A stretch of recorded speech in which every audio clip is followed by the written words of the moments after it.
इस वीडियो में हम SN1 अभिक्रियाओं यानी कि एक आणविक नाभिक रागी प्रतिस्थापन अभिक्रियाओं की बात करेंगे, जिन्हें इंग्लिश में हम सब्स्टिट्यूशन न्यूक्लियोफिलिक यूनिमॉलिक्यूलर रिएक्शंस कहते हैं।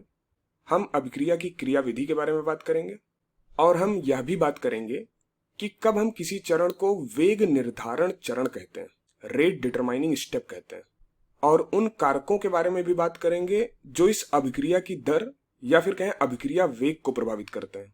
अभिक्रिया की दर या फिर अभिक्रिया वेग, इसे इंग्लिश में हम रेट ऑफ रिएक्शन कहते हैं। तो चलिए शुरू करते हैं। तो जब हम नाभिक रागी प्रतिस्थापन अभिक्रियाओं यानी कि न्यूक्लियोफिलिक सब्स्टिट्यूशन रिएक्शंस की बात करते हैं, तो हमारा जो मतलब होता है वो ये है कि एक नाभिक रागी Y माइनस आएगा और Y माइनस X माइनस को प्रतिस्थापित कर देगा, यानी कि Y माइनस X माइनस की जगह ले लेगा। अब ऐसा होने के लिए X माइनस को Y माइनस से अधिक अस्थायी होना चाहिए, अन्यथा Y माइनस X माइनस को प्रतिस्थापित नहीं कर पाएगा और X माइनस इस पर वापस से आक्रमण करेगा और अपना स्थान ले लेगा। वैसे इसका निर्धारण हम करेंगे कैसे? तो इलेक्ट्रॉनिक प्रभाव का इस्तेमाल करके हम करेंगे।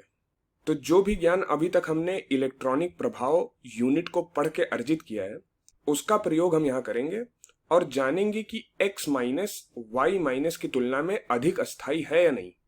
तो चलिए प्रतिस्थापन पर वापस आते हैं। तो यह दो तरीके से संपन्न हो सकता है, या तो RX आबंध पहले टूटे, X माइनस इसे छोड़ दे, यहाँ एक कार्ब धनायन यानी कि कार्बोकैटायन बने, तथा Y माइनस बाद में आक्रमण करे। तो एक तरीका तो ये हुआ। दूसरा तरीका है कि Y माइनस आक्रमण करता है, साथ ही X माइनस छोड़ देता है। ये सभी एक ही चरण में हो जाए, यानी कि साइमल्टेनियसली हो जाएं ये। तो आज हम इस वाले पर फोकस करेंगे। आइए एक SN1 अभिक्रिया की क्रियाविधि को देखते हैं, SN1 रिएक्शन के मैकेनिज्म को देखते हैं।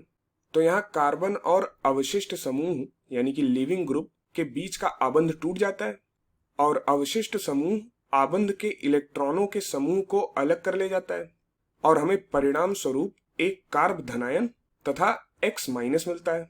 इस कार्ब धनायन पर आक्रमणकारी नाभिक रागी यानी कि अटैकिंग न्यूक्लियोफाइल द्वारा आक्रमण किया जाता है और हमें आवश्यक उत्पाद मिलता है। तो यहाँ पर आक्रमणकारी नाभिक रागी क्या है? Y माइनस है। इसके द्वारा इस पर आक्रमण किया गया और उत्पाद के रूप में हमें ये मिला। अतः अभिक्रिया दो चरणों में होती है। एक चरण तो ये हुआ और दूसरा चरण ये हुआ। पहले चरण में कार्ब धनायन बना था और दूसरे चरण में कार्ब धनायन पर हमला होता है।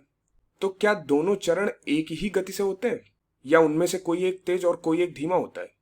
तो प्रयोगशाला में रसायनज्ञों यानी कि केमिस्ट्स ने यह समझने के लिए विभिन्न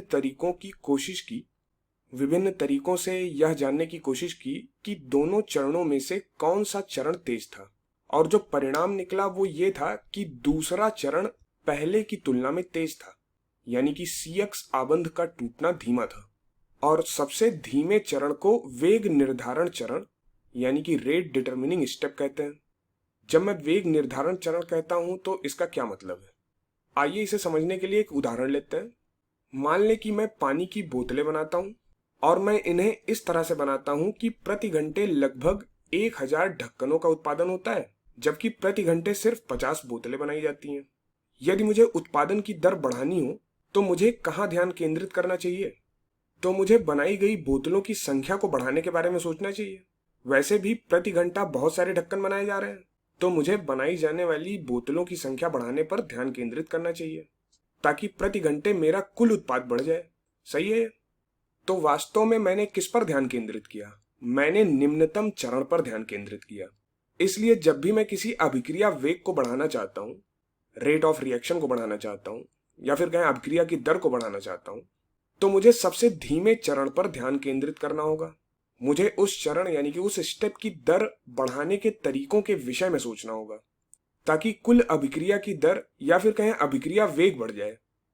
तो चलिए एक बार याद कर लेते हैं कि रासायनिक बलगतिकी यानी कि केमिकल काइनेटिक्स में अभिक्रिया की दर कैसे बढ़ाते थे या फिर कहें अभिक्रिया वेग कैसे बढ़ाते थे।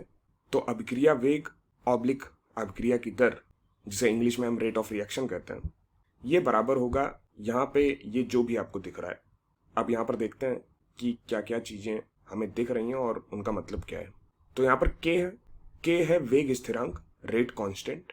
और ये जो ब्रैकेट में अभिकारक 1 लिखा है ये अभिकारक की सांद्रता है। यहाँ ब्रैकेट में अभिकारक 2 लिखा है, ये अभिकारक 2 की सांद्रता है। अभिकारक 1 जो लिखा है ब्रैकेट में वो अभिकारक 1 की सांद्रता है।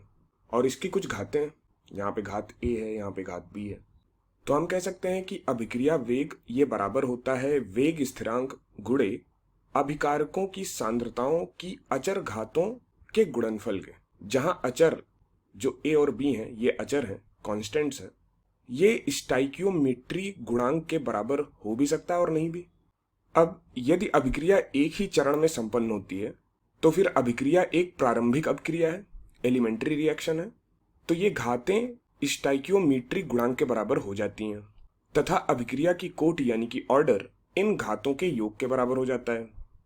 यानी कि जो अभिकारकों की सांद्रताओं की घातों के रूप में अचर लगे हैं इनका योग अभिक्रिया की कोटि के बराबर हो जाता है। आइए अब इस अवधारणा को यानी कि कॉन्सेप्ट को हमारी SN1 अभिक्रिया की क्रियाविधि पर लगाते हैं।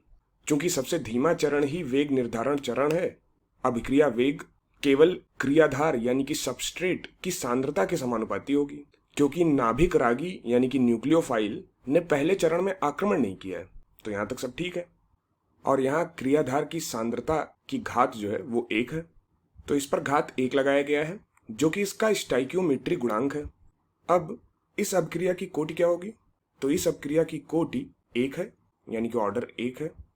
अब इस अभिक्रिया वेग वाले समीकरण में केवल और केवल एक क्रियाधार शामिल है, इसलिए अभिक्रिया वेग क्रियाधार की सांद्रता पर निर्भर करती है, जबकि यह आक्रमणकारी नाभिक रागी की सामर्थ्य या सांद्रता से स्वतंत्र है।